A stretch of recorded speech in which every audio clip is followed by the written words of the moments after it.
우리나라엔 코스닥이 있다면 뉴스쇼에는 뉴스닥이 있습니다. 월요일의 코너 뉴스쇼 증권시장 뉴스닥. 오늘도 두 분 나오셨어요. 세미래정책연구소 허성모 소장님 어서 오십시오. 네, 안녕하십니까. 바른정당의 이준석 노원병 당협위원장님 어서 오십시오. 네, 안녕하세요. 많이 피곤하시죠?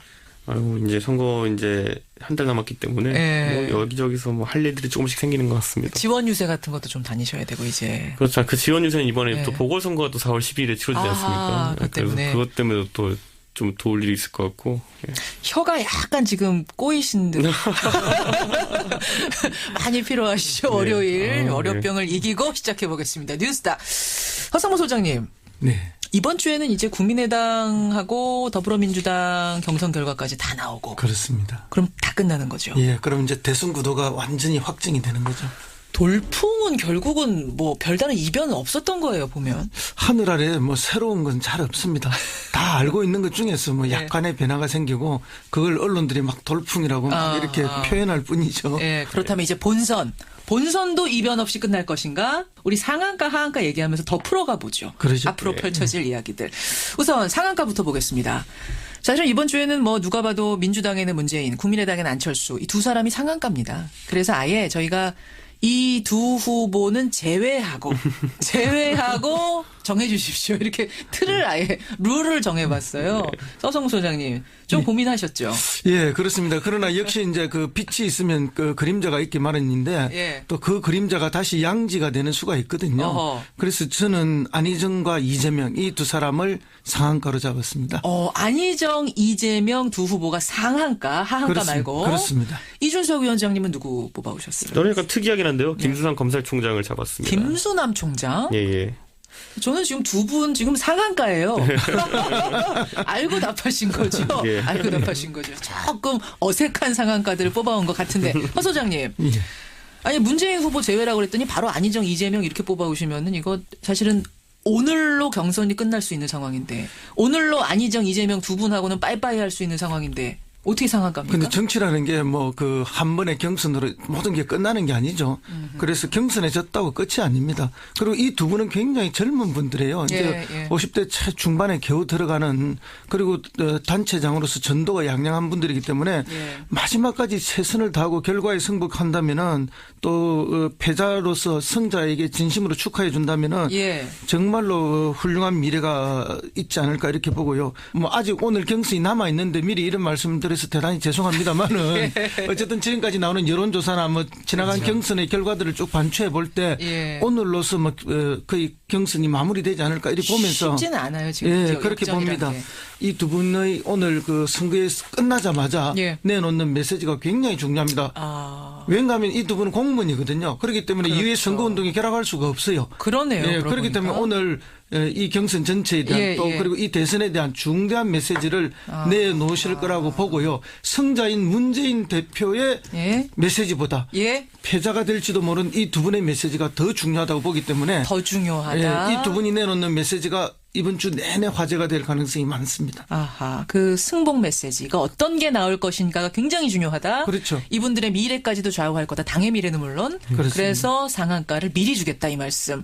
근데 이준석 위원장, 정치에서 다음이라는 거를 장담할 수 있어요? 없을 뿐더러요. 이제 이분들이 이제 발등에 불 떨어진 겁니다. 무슨 말씀이세요? 각자의 약점이 노출이 됐죠. 이번에 어떤 부분들이 취약한지에 대해서. 근데 이걸 또 이제 다음 대선이라는 걸 놓고 혹시 생각한다면은 사실 5년이라는 기간 동안 커버하기가 쉽느냐? 그럼 또 안 그럴 수 있거든요. 그래서 지금 뭐 이 두 분 플러스 거기다 뭐 제 생각엔 박원순 시장까지 포함해가지고 뭐 사실 어떤 메시지를 내놓느냐에 더불어가지고 이번 경선 과정을 한번 반추해보는 그 시기가 있을 것 같은데 예를 들어 안희정 지사와 이재명 시장 같은 경우는 내년에 지자체 선거가 있습니다. 그렇죠. 그러면 거기에 참여를 할 것인지 아니면 또 다른 형태의 정치에 참여를 할 것인지에 대해서도 고민해야 되는 것이고요. 앞으로 한 대선까지 그리고 대선 이후에 그 과정들을 어떻게 준비해 나가느냐가 앞으로 지켜봐야 될 그런 부분인 것 같습니다. 얘기가 나온 김에 지금 이제 국민의당에서 얘기하는 건 문재인 대 안철수. 문재인 대 안철수 대 문재인 1대1 구도, 양자 구도만 되면 그 다음 결과는 아무도 모른다. 라고 얘기를 하고 있어요. 그 근거가 뭔고 하니 이미 경선에서 안희정 지사가 어렵게 되겠구나라고 생각한 안희정 표들이, 지지표들이 지금 안철수 후보 표로 옮겨가고 있다. 여론조사상 나타나고 있지 않느냐. 양자 구도만 되면 해볼 만하다. 어떻게 생각하세요? 근데 뭐 그건 이미 우리가 다 예정된 거죠. 양자 구도는 뭐 생기지 않는 가상의 그냥 이야기일 뿐이고요. 이번 선거는 최소한 4자 구도나 5자 구도가 될 것이기 때문에 뭐 쉽지 않은 구도입니다. 양자 구도 어렵다고 보세요, 소장님? 저는 뭐 이준석 위원장 어떻게 보세요? 저는 뭐 거의 불가능에 가깝다. 두 분 다? 네, 그렇게 봅니다. 불가능에 가깝다? 심상정 후보를 포함해서 4자 구도거나 또는 심상정 후보를 포함해서 5자 구도가 될 가능성이 높다 이렇게 봅니다. 그러니까 이런 식으로 어떤 안티를 위한 어떤 단일화라고 할까요? 그러니까 문재인 대표가 되면 안 된다라고 해서 이제 단일화한다는 거. 비문연대, 반문연대. 이게 사실 총선에서도 잘 나오는 구도가 아닙니다. 이게 얼마나 어려운 과정인데 과정을 빼놓고 되기만 하면 난 된다 이런 식으로 하는 거는 그러니까 아까 반문연대로 뭉친다고 하더라도 그럼 누가 양보할 거냐 이런 게 조정이 안 되는 거죠. 왜냐하면은 다 내가 하고 싶은 거잖아요. 당연히 이제 그 점 때문에 안 되는 건 과정이 어려운 방금 말씀하신 그런 게 있고 두 번째는 정치가 이번 대선으로 끝나는 게 아닙니다. 대선 후에 꽃이어서 보궐선거, 국회의원 보궐선거가 곳곳에서 벌어질 것이고 꽃이어서 또 지방선거가 생길 거거든요. 그렇죠. 각 당이 자기 정체성과 존재 이유가 있기 때문에 대선 후보를 내지 않으면 바로 대선과 더불어 사라지는 정당이 되기 때문에 절대 제가 볼 때는 쉬운 일이 아니다. 그렇게. 허 소장님은 일단 양자 구도는 말도 안 된다. 몇 그렇습니다. 자 구도 예상하세요? 최소한 4자 구도. 최소한 4자. 최소한 4자라고 할 때는 바른정당과 자유한국당의 통합 생각하시는 그 가능성은 일부 남아있다. 지금 이제 이준석 위원장 표정이 썩 박지가 않아요. 뭐 자유한국당하고 바른정당도 안 되겠습니까, 단일화? 그러니까 그 전제 조건이라는 것이 지금 뭐 유승민 후보가 단일화를 할 것처럼 계속 언급했다 이렇게 돼 있는데 친박 세력이 청산됐을 때 그걸 하겠다라고 돼 있기 때문에 이것도 과정이 거의 80%입니다. 근데 홍준표 지사는 얘기하잖아요. 이미 정리된 거다, 친박 세력은. 탄핵과 함께. 그 현실 인식이 정상입니까, 그게? 그게 지금 그러니까 안 하겠다는 의지가 명확한 거거든요, 홍준표 지사도. 아니면 못 하겠다라는 거. 못하겠다. 결국은 그 5자구도 생각하시는 거예요, 이준석 위원장. 4자도 안 될 거다. 뭐 제 생각에는 뭐 누군가 후보를 포기해가지고 뭐 단일화 구도가 생길 수 있을지 몰라도 협상에 의한 단일화 뭐 이런 것은 쉽지가 않을 것 같습니다. 알겠습니다. 4자 구도 내지는 5자 구도 허성무 소장님. 그렇습니다. 이준석 위원장은 아예 4자도 어려울 거다. 5자 구도 쪽에 거셨어요. 국민의당의 이제 마음이 좀 복잡하겠네요. 이 얘기 들으면서. 이준석 위원장의 상한가로 가죠. 김수남 검찰총장한테 어떻게 상한가를 주셨어요? 사실 그러니까 김수남 검찰총장이 어쨌든 구속영장을 청구했고 그것이 통과되어가지고 구속이 이루어졌는데 근데 이렇게 되면 다들 본인을 임명한 사람이 구속되었으니까 이제 사표를 낼 것이다라고 이제 생각했는데 사퇴할 거다.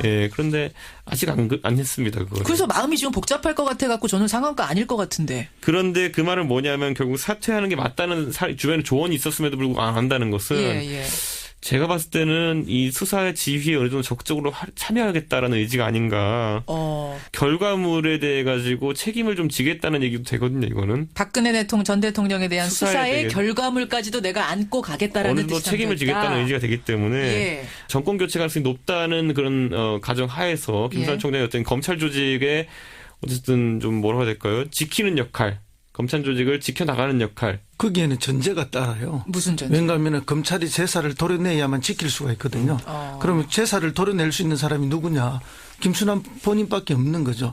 결국 그 제사를 도려내기에는 우병우 구속이라는 문제가 딸려 있는 것이고 우병우를 그렇게 검찰을 마음대로 좌지우지하게 하고 또 우병우가 국정농단을 방임하거나 또 어쨌든 방조하는 문제에 있어서 관여하도록 도와준 검찰 내부의 핵심 한두 명까지도 정리하는 역할을 김수남 총장이 해주고 떠나야 되는 겁니다. 하면서 지금의 검찰에 있는 다수를 구하면서 갈 것이다. 이런 사실 계획이다. 제가 검찰총장이라면 그 복잡한 거 안 할 것 같아요. 나 사퇴하고 끝날. 지금 그냥 가가지고 그냥 끝내고 나가서 이제 뭐 변호사 개업하고 할 것 같은데 그걸 그렇게 안 한다는 것은 제 생각에는 확실히 미션이 있는 겁니다. 그러니까 뭐 개인적인 어떤 미션이 아니라 검찰 조직의 명운을 건 미션 하나가 있는 겁니다. 지금. 맞네요. 그리고 박 전 대통령에 대한 수사, 지금 이제 잡혀 있는 사람들에 대한 수사를 말끔히 해야 국민들로부터 박수를 받고 끝내야 그나마 검찰이 살 수 있는 마지막 길이라는 생각도 들긴 하네요. 그렇습니다. 그렇죠. 그런 의미에서 상한가 잘하라는 뜻으로 주신 거죠?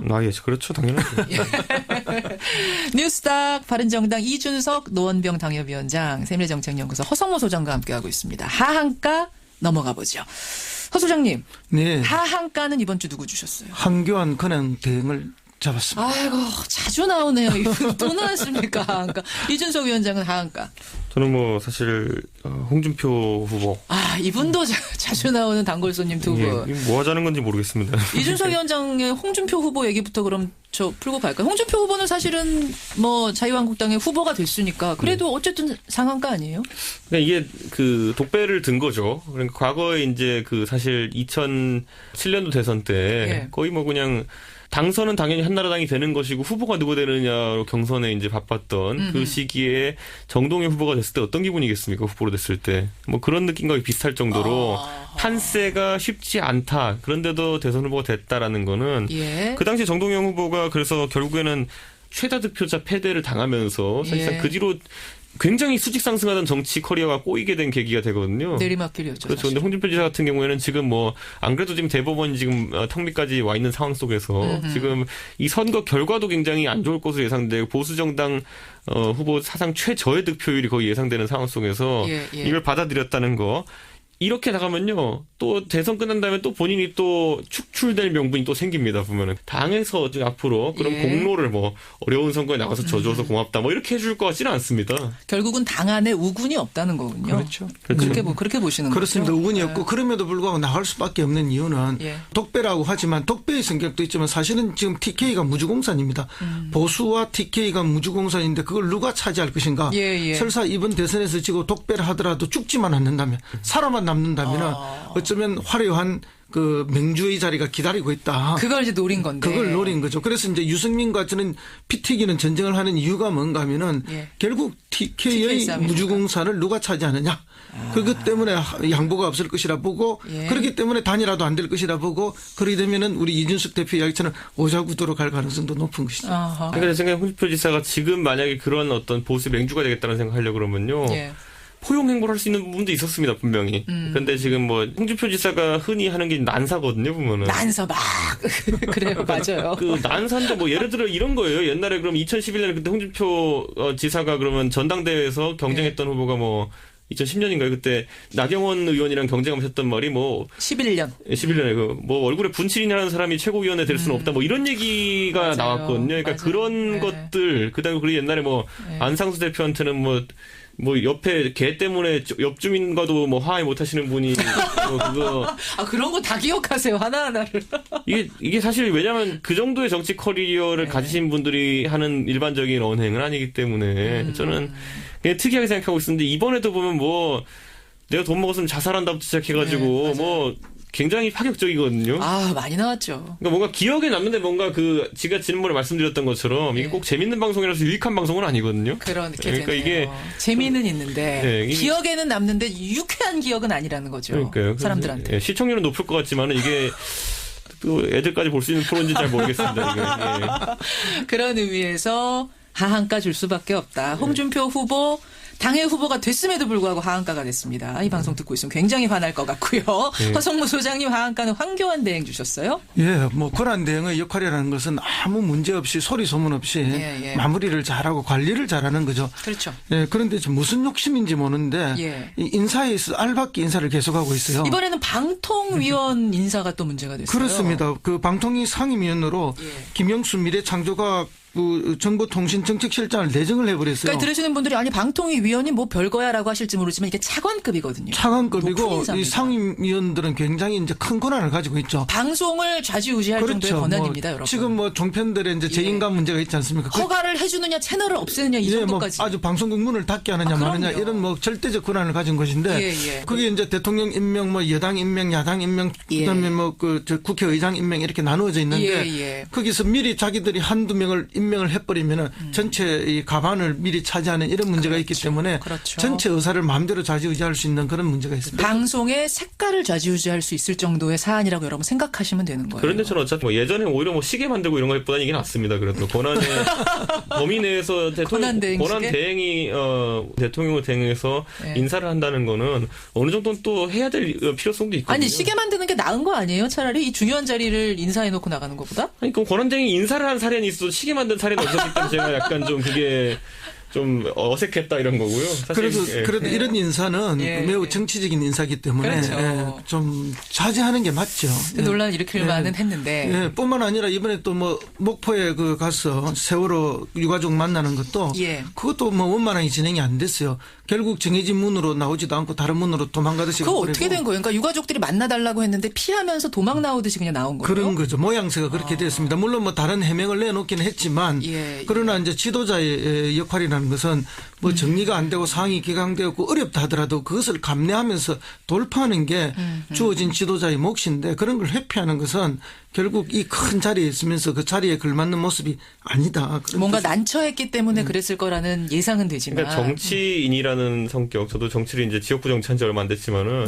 저는 보통 어디 다닐 때요. 지역구민 조금이라도 더 만나려고 일부러 마을버스 타고 나오고 이러거든요. 근데 이제 황교안 총리 같은 경우에는 그게 아직 어색하신 거죠. 정치를 하시던 분이 그러니까 쭉 아니니까. 만나다 보면은 막 안 좋게 보는 분들도 있잖아요. 왜 니들 왜 그래? 욕하는 분들도 계신데 그래도 만나는 게 나은 거죠. 당연하죠. 정치인이라면 무조건. 김종필 전 총리가 이런 말씀을 하셨어요. 정치는 허업이다. 뭐 할 거 다 하시고 뭐 좋은 일 다 하시고 이제 나이 들어서 보니까 허망하니까 허업이라 했는데 현업에 있는 사람들은 뭔가 하면 정치는 욕업입니다. 욕 먹는 게 일이에요. 욕업이다. 칭찬받는 일은 거의 없어요. 어디를 가도 욕을 먹어야 돼요. 그 욕을 잘 먹고 욕하는 사람들의 그 민원을 잘 설득해내고 받아주고 그것을 풀어주는 게 그게 정치하는 사람의 기본 도리인데 그 욕을 피하고 싶으면 정치를 하면 안 돼요. 황교안 대행은 아직 욕 먹을 준비는 안 돼 있네. 정치인들 준비는 안 돼 있는 그러니까 저 같으면은 그냥 그런 예를 들어 국무총리 정도 되면요 저는 그냥 예를 들어 서울역 같은 데 갈 때도 기차 타러 갈 때도요. 승강장에 이렇게 차를 대고 이러지 않고요. 저는 에스컬레이터 손도 흔들고 이렇게 써요. 좀 이제 좀 그런 게 재밌거든요. 아직까지는 정치하면서. 근데 그런 유형의 그 정치를 하실 것 같지는 않습니다. 자, 그럼 그 얘기 해보죠. 황교안 총리가 황교안 권한대행이 이번에 이제 권한대행 끝내고 나면 그 다음은 뭘 생각하고 있는 걸까요? 전 굉장히 젊으시기 때문에 정치 충분히 하실 거라고 생각하고요. 정치권으로 갈까요? 이분 스타일상? 당장 생각해 보시면요. 지난번에 서울시장 후보로 없어가지고 김항식 총리 차출하려고 친박이 노력했던 것처럼 당장 제 생각에는 황교안 총리 같은 경우에는 뭐 서울시장으로 아마 자유한국당 정도 되는 곳에서는 영입을 하려고 할 겁니다. 후보로. 그럼요. 뭐 자리. 아마 예정된 수순처럼 지금 느껴집니다. 서울시장 자리. 그렇죠. 거기를 그럼 이제 욕 먹을 준비 좀 하셔야겠네요. 그 욕도 훈련이 돼야 잘 먹습니다. 그게 진짜 안 되나 보더라고요. 그러니까 김항식 총님도 굉장히 그 인품이 좋다고 이제 소문난 분인데 반대로 또 이게 사람들 만나가지고 그 표를 얻어내는 과정은 또 다른 과정이기 때문에 그렇죠. 얼마 전에 문재인 전 대표께서 이런 이야기를 했잖아요. 뭐 정치인이라면 욕 먹을 준비도 돼 있어야 된다. 그래 그 말 때문에 또 많은 비난을 받았는데 근데 사실 그 말은 맞는 말이에요. 맞는 말이죠. 정치인이 욕 먹을 준비가 안 돼 있으면 정치를 하면 안 되죠. 자고 나면 먹는 게 욕인데. 자고 나면 먹는 게 욕이면 그래도 정치들 다 하고 싶어 하는 건 왜 그런 거예요? 왜냐하면 정치는 우리 사회에 주어져 있는 가치를 건의 있게 배분하는 일이거든요. 아무리 건의 있게 잘 배분해도 불만이 있는 사람이 있어서 욕이 나오는 건데 그렇지 않고 특정하게 왜곡되게 배분을 하면 뭐 쏟아지는 욕밖에 없는 거죠. 이렇게 평론을 하고 있어도 자기 마음에 안 들면 얼마나 많은 욕을 합니까? 그 욕을 각오하지 않으면 평론할 수가 없죠. 지금도 욕 문자 많이 쏟아지고 있어요. 때로는 하지도 않은 말로도 욕먹기도 합니다. 제가 언제 뉴스닥에서 제가 친박 세력이 태극기 집회가 돈 받고 동원됐다는 얘기를 했다는 뭐 그 거짓 뉴스가 돌아가지고 그 안에서도요. 그래가지고 제가 그런 말 할 리가 있습니까? 친박들한테 또 욕먹고 그러셨어요? 많이 욕먹죠. 그러니까. 세상에. 그리고 정치인이 국민들의 욕을 먹으면서 국민들의 스트레스 해소해 주는 것도 정치인의 중요한 역할입니다. 오늘 욕의 정치학 강의 한 편 들은 느낌입니다. 뉴스닥 욕 이야기 하면서 마무리 짓죠. 뉴스닥 보드 상한가 보드에는 안희정과 이재명, 김수남 총장 그리고 하한가 보드에는 황교안 권한대행, 홍준표 지사 올리면서 두 분하고 인사드리겠습니다. 두 분 좀 토닥토닥 해드려야 될 것 같아요. 힘내시고요. 고맙습니다. 네, 감사합니다. 세미래 정책연구소 허성무 소장, 바른정당 노원병 당협위원장이죠. 이준석 위원장 함께했습니다. 때문에 이것도 과정이 거의 80%입니다. 근데 홍준표 지사는 얘기하잖아요. 이미 정리된 거다. 친박 세력은 탄핵과 함께. 그 현실 인식이 정상입니까 그게? 그게 지금 그러니까 안 하겠다는 의지가 명확한 거거든요. 홍준표 지사도 아니면 못 하겠다라는 거. 결국은 그 오자구도 생각하시는 거예요, 이준석 위원장. 사자도 안 될 거다. 제 생각에는 누군가 후보를 포기해가지고 단일화 구도가 생길 수 있을지 몰라도 협상에 의한 단일화 이런 것은 쉽지가 않을 것 같습니다. 알겠습니다. 사자구도 내지는 오자구도 허성무 소장님. 그렇습니다. 이준석 위원장은 아예 사자도 어려울 거다. 오자구도 쪽에 거셨어요. 국민의당의 이제 마음이 좀 복잡하겠네요. 이 얘기 들으면서. 이준석 위원장 상한가로 가죠. 김수남 검찰총장한테 어떻게 상한가를 주셨어요? 사실은 그러니까 김수남 검찰총장이 어쨌든 구속영장을 청구했고 그것이 통과되어가지고 예.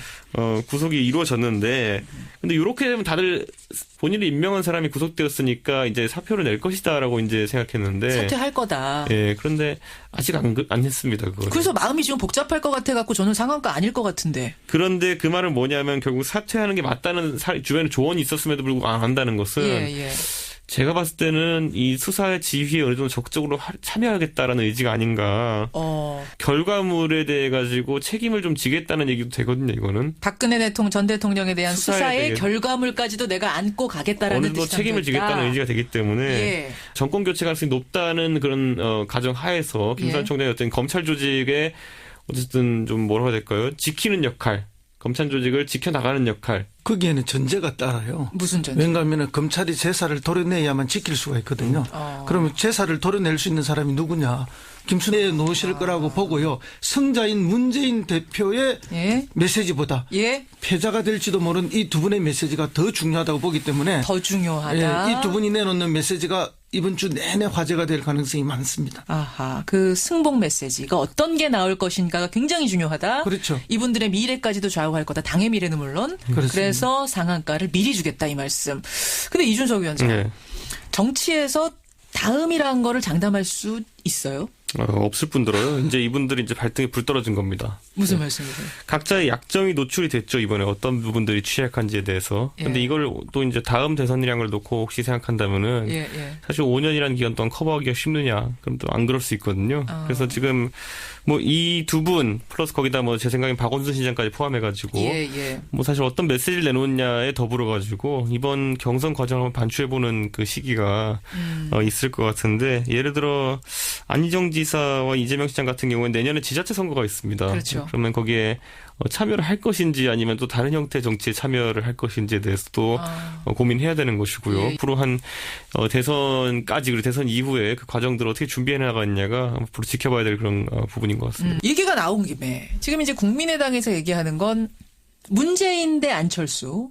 문재인 대 안철수, 안철수 대 문재인 1대1 구도, 양자 구도만 되면 그 다음 결과는 아무도 모른다라고 얘기를 하고 있어요. 그 근거가 뭔고 하니 이미 경선에서 안희정 지사가 어렵게 되겠구나라고 생각한 안희정 표들이, 지지표들이 지금 안철수 후보 표로 옮겨가고 있다. 여론조사상 나타나고 있지 않느냐.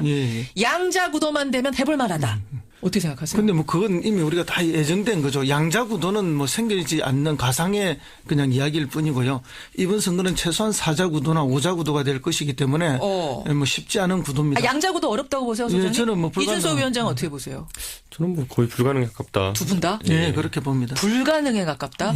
심상정 후보를 포함해서 4자구도거나 또는 심상정 후보를 포함해서 5자구도가 될 가능성이 높다 이렇게 봅니다. 그러니까 이런 식으로 어떤 안티를 위한 어떤 단일화라고 할까요? 그러니까 문재인 대표가 되면 안 된다라고 해서 이제 단일화한다는 비문연대, 반문연대. 이게 사실 총선에서도 잘 나오는 구도가 아닙니다. 이게 얼마나 어려운 과정인데 과정을 빼놓고 되기만 하면 난 된다 이런 식으로 하는 거는 그러니까 아까 반문연대로 뭉친다고 하더라도 그럼 누가 양보할 거냐 이런 게 조정이 안 되는 거죠. 왜냐하면은 다 내가 하고 싶은 거잖아요. 당연히 이제 그 점 때문에 안 되는 거 과정이 어려운 방금 말씀하신 그런 게 있고 두 번째는 정치가 이번 대선으로 끝나는 게 아닙니다. 대선 후에 꽃이어서 보궐선거, 국회의원 보궐선거가 곳곳에서 벌어질 것이고 꽃이어서 또 지방선거가 생길 거거든요. 그렇죠. 각 당이 자기 정체성과 존재 이유가 있기 때문에 대선 후보를 내지 않으면 바로 대선과 더불어 사라지는 정당이 되기 때문에 절대 제가 볼 때는 쉬운 일이 아니다. 그렇게. 허 소장님은 일단 양자구도는 말도 안 된다. 몇 그렇습니다. 자구도 예상하세요? 최소한 4자구도. 최소한 4자. 최소한 4자라고 할 때는 바른정당과 자유한국당의 통합 생각하시는 그 가능성은 일부 남아있다. 지금 이제 이준석 위원장 표정이 썩 박지가 않아요. 뭐 사실 자유한국당하고 바른정당도 안 되겠습니까, 단일화? 그러니까 그 전제 조건이라는 것이 지금 뭐 유승민 후보가 단일화를 할 것처럼 계속 언급했다 이렇게 있는데 친박 세력이 청산됐을 때 그걸 하겠다라고 돼 있기 때문에 좀 고민하셨죠. 예, 그렇습니다. 그러나 역시 이제 그 빛이 있으면 그 그림자가 있기 마련인데 또 그 그림자가 다시 양지가 되는 수가 있거든요. 그래서 저는 안희정과 이재명 이 두 사람을 상한가로 잡았습니다. 안희정, 이재명 두 후보가 상한가, 하한가 말고. 그렇습니다. 이준석 위원장님은 누구 뽑아오셨어요? 저는 약간 특이하긴 한데요. 김수남 검찰총장을 잡았습니다. 김수남 총장? 예. 저는 지금 두 분 지금 상한가예요. 알고 답하신 거죠? 예. 알고 답하신 거죠. 조금 어색한 상한가들을 뽑아온 것 같은데. 허 소장님. 예. 아니 문재인 후보 제외라고 그랬더니 바로 안희정, 이재명 이렇게 뽑아오시면은 이거 사실은 오늘로 경선이 끝날 수 있는 상황인데 오늘로 안희정, 이재명 두 분하고는 빠이빠이 할 수 있는 상황인데 어떻게 상한가입니까? 근데 정치라는 게 뭐 그 한 번의 경선으로 모든 게 끝나는 게 아니죠. 그래서 경선에 졌다고 끝이 아닙니다. 그리고 이 두 분은 굉장히 젊은 분들이에요. 이제 50대 중반에 겨우 들어가는 그리고 단체장으로서 전도가 양양한 분들이기 때문에 마지막까지 최선을 다하고 결과에 승복한다면은 또 패자로서 승자에게 진심으로 축하해 준다면은 정말로 훌륭한 미래가 있지 않을까 이렇게 보고요. 뭐 아직 오늘 경선이 남아 있는데 미리 이런 말씀드려서 대단히 죄송합니다만은 어쨌든 지금까지 나오는 여론조사나 뭐 지나간 경선의 결과들을 쭉 반추해 볼 때 오늘로서 뭐 거의 경선이 마무리되지 않을까 이렇게 보면서 쉽지는 않아요 지금. 그렇게 봅니다. 이 두 분의 오늘 그 선거에 끝나자마자 내놓는 메시지가 굉장히 중요합니다. 왜냐하면 이 두 분은 공무원이거든요. 그렇기 때문에 이후에 선거운동에 결합할 수가 없어요. 그러네요. 그렇기 때문에 오늘 이 경선 전체에 대한 또 그리고 이 대선에 대한 중대한 메시지를